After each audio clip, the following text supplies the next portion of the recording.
Broccoli ও ডিম দিয়ে বানানো ভাইরাল এই রেসিপিটা হেলদি, টেস্টি এবং বানানো অনেক ইজি। খুব অল্প সময়ের মধ্যেই বানিয়ে নেওয়া যায় এই রেসিপিটা, আর সকালের নাস্তায় কিন্তু অনেক ভালো হবে। আর যারা ডায়েটে আছেন, যারা ডায়েট করতে চাচ্ছেন তাদের জন্য কিন্তু অনেক ভালো হবে। আসসালামু আলাইকুম সবাইকে, আমি আয়েশা আক্তার সবাইকে স্বাগতম জানাচ্ছি আমার আরেকটি রান্নার ভিডিও দেখার জন্য। আশা করছি যে যেখান থেকে আমার ভিডিওটা দেখছেন আল্লাহর রহমতে ভালো আছেন, সুস্থ আছেন। তো আজকে আমি রান্না করব ব্রোকলি ও ডিমের ভাইরাল একটা রেসিপি। আর এই রেসিপি বানানোর জন্য আমি এই ব্রোকলিটা প্রথমে গরম পানিতে হালকা সিদ্ধ করে নিচ্ছি। তো আমি গরম পানিতে হালকা সিদ্ধ করে নিয়েছি, এখন আমি ব্রোকলিটা উঠিয়ে নেব।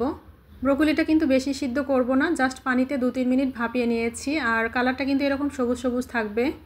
তো আমি এখন একটা স্ট্রেনারে সুন্দর করে পানিটা ছেঁকে নিচ্ছি। ছেঁকে নিয়ে আমি এখন আমি একটা গ্রেটারের সাহায্যে এখন মিহি কুচি করে নিচ্ছি ব্রোকলিগুলো একদম ছোট ছোট কুচি কুচি করে নেব। এই ব্রোকলিগুলো কিন্তু ধৈর্য ধরে একটু কুচি করে নিতে হবে সুন্দর করে। আর মিহি কুচি করলে কিন্তু রান্নার সময় তাড়াতাড়ি রান্না হয়ে যাবে, খেতেও ভালো লাগবে, দেখতেও ভালো লাগবে। তো হয়ে গিয়েছে আমার ব্রোকলিগুলো গ্রেট করা, আমি একটা বাটিতে নিয়ে নিচ্ছি। এরপরে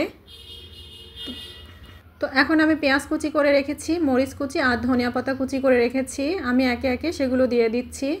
এখন দিয়ে দিচ্ছি পেঁয়াজ কুচি, তারপর দিয়ে দেব মরিচ কুচি, আর এরপর ধনিয়া পাতা কুচি দিয়ে দিচ্ছি। আর এরপরে আমি একটু টমেটো কুচি করে রেখেছি, সেটাও দিয়ে দিচ্ছি। টমেটো কুচিটা না দিলেও হবে, আমি দিয়েছি, জাস্ট দেখতেও ভালো লাগবে আর একটু হেলদিও হবে এজন্য।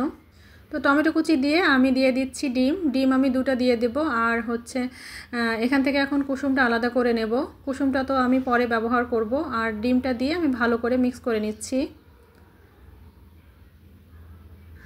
তো আমি 2টা ডিম ইউজ করেছি এজন্যই, আমরা যেহেতু 2জন সদস্য হাজব্যান্ড ওয়াইফ খাবো, আমাদের ছেলে খাবে না, এজন্য কিন্তু আমি 2টা ডিম ইউজ করেছি।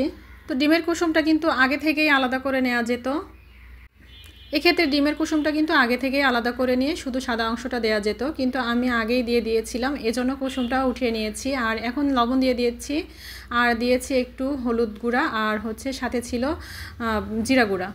আমি বেশি মশলা দেইনি, কারণ আমি হালকা মশলা খেতেই পছন্দ করি। অনেকেই কিন্তু স্পাইসি পছন্দ করেন, তারা কিন্তু একটু মশলা বেশিই দিতে পারেন।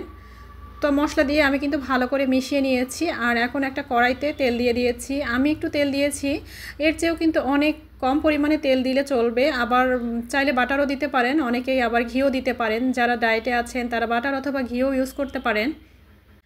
আর এখানে আমি যেটুকু তেল দিয়েছি এর থেকে কিন্তু একদম কম পরিমাণে তেল দিলেও চলবে, একদম হালকা শুধু তেলটা প্যানের গায়ে ব্রাশ করে দিলেও চলবে।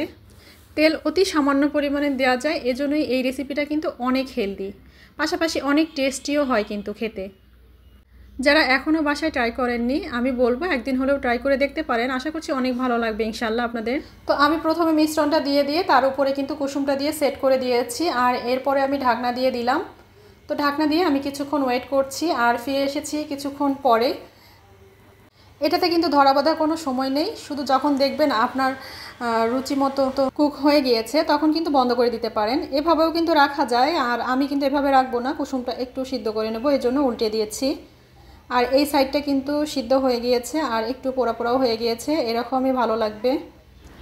তো আমি উল্টিয়ে দিয়ে হালকা কিছুক্ষণ শুধু জাল করব, এই পাশটা আর বেশি পোড়া পোড়া করবো না, শুধু কুসুমটা একটু রান্না করে নিয়েছি, এজন্যই উল্টে দিয়েছিলাম। তো উল্টে দেওয়ার কারণে কুসুমটা কিন্তু ভেঙে গিয়েছে, দেখতে অতটা সুন্দর লাগছে না যদিও, আর উল্টে না দিলে কিন্তু দেখতে ভালো লাগে।